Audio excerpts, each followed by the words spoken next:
Hello, this is Richard Friesen with another tongue-in-cheek edition of Rich's Reframes. The phrase tongue-in-cheek comes from Sir Walter Scott in 1828 to help visualize someone who bites their tongue to keep from laughing. But this tongue-in-cheek may draw blood. Now that the election is finally over, my progressive and leftist friends are really happy. We just rid ourselves of the orange man who single-handedly was planning to revive the Ku Klux Klan, the Nazis, the white nationalists, and put white male overlords in charge of the nation. Whew, what a relief. We can now go back to living our lives without this fear. But wait, this is really bad news for my conservative and libertarian friends. The 4 years of fear that the left has endured has just been dropped like a pile of crap on the right. This fear is just as intense for them. Yes, we are facing a one-party future. The Supreme Court will be packed with social activists. The District of Columbia will become a state. The election voting process will remain a closely guarded secret that shows more Democratic votes than voters.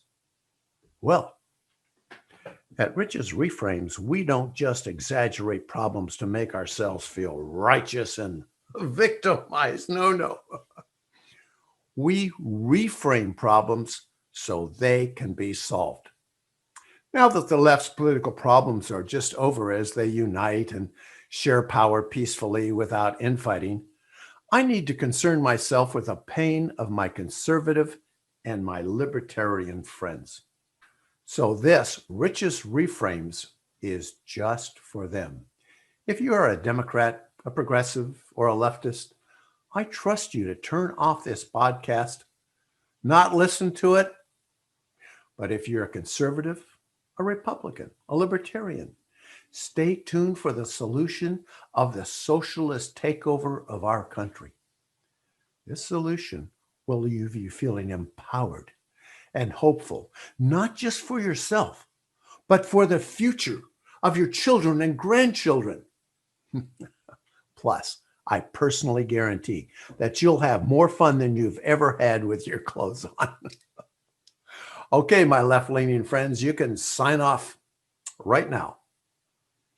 Okay, now this is just for you, my friends who are conservatives and libertarians and worried about the future of our country.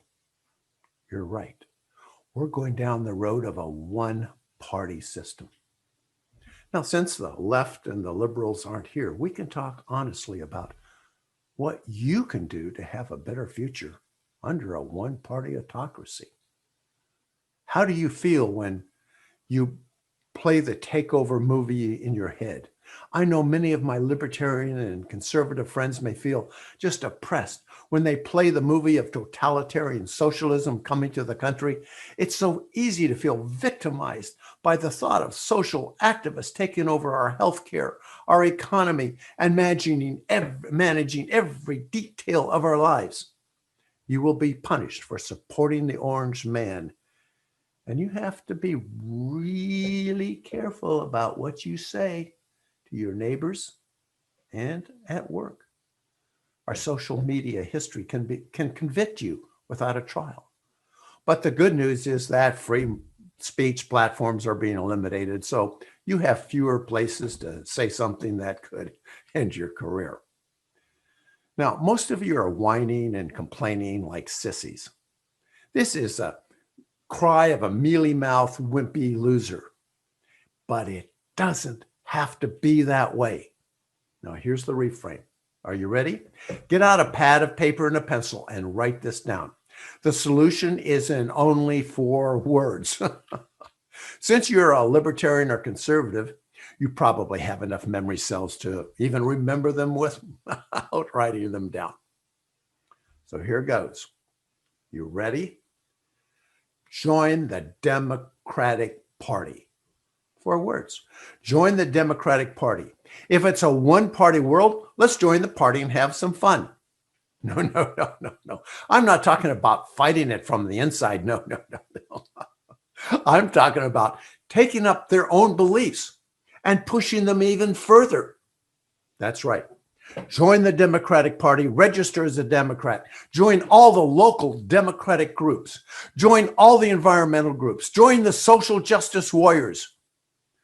Whatever groups there on that you can find that are on the left, go out and riot with them. Well, they may not be rioting now that, the Democrats are in power and they've got everything they want. Oh, never mind. They can't get everything they want, but they may still be rioting.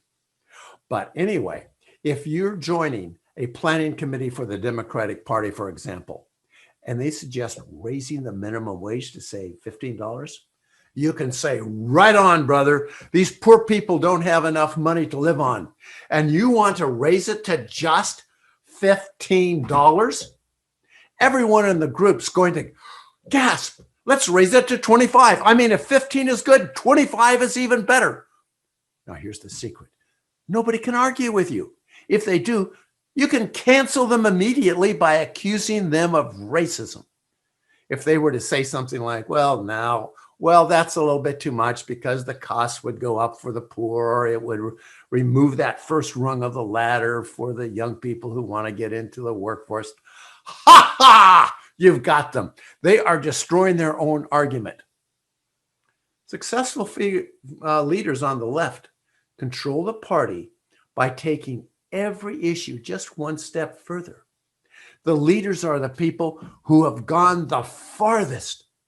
Now, with this trick, you can now become leaders in the Democratic Party and all other liberal groups.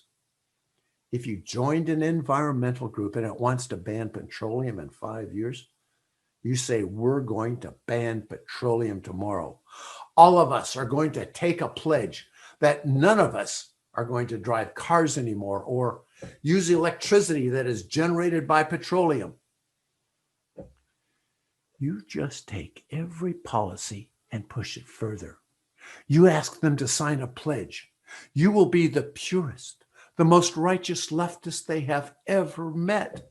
You will ascend to the heights of leadership.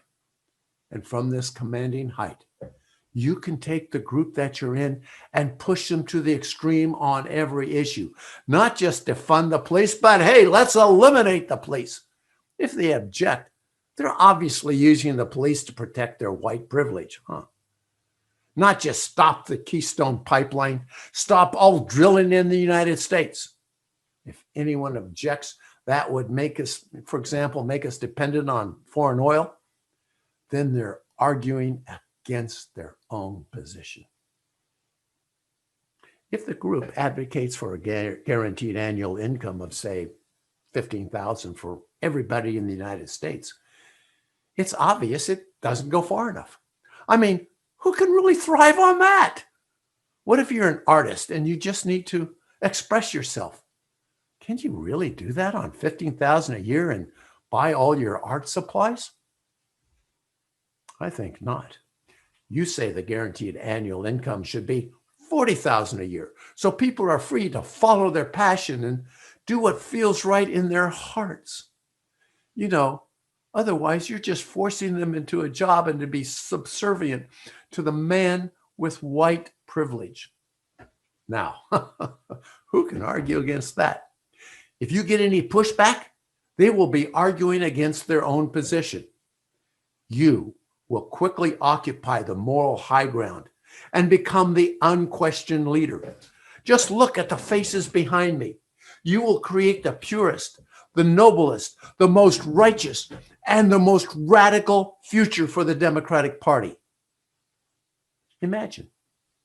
Just imagine if every libertarian and conservative took this advice. Imagine if each of you joined and became the most enthusiastic volunteer of every leftist organization. Each of you would command that group in weeks. If the U.S. is a one-party town, you can either be a victim or you can be its leader. You can be fearful and huddled in a corner, or you can have a lot of fun. You can be depressed or you can be energized. Every disaster is an opportunity in disguise. And you can put on your own disguise and create an opportunity of a lifetime. Oh, and I'll let you know when it's time to come out of the closet and laugh our heads off.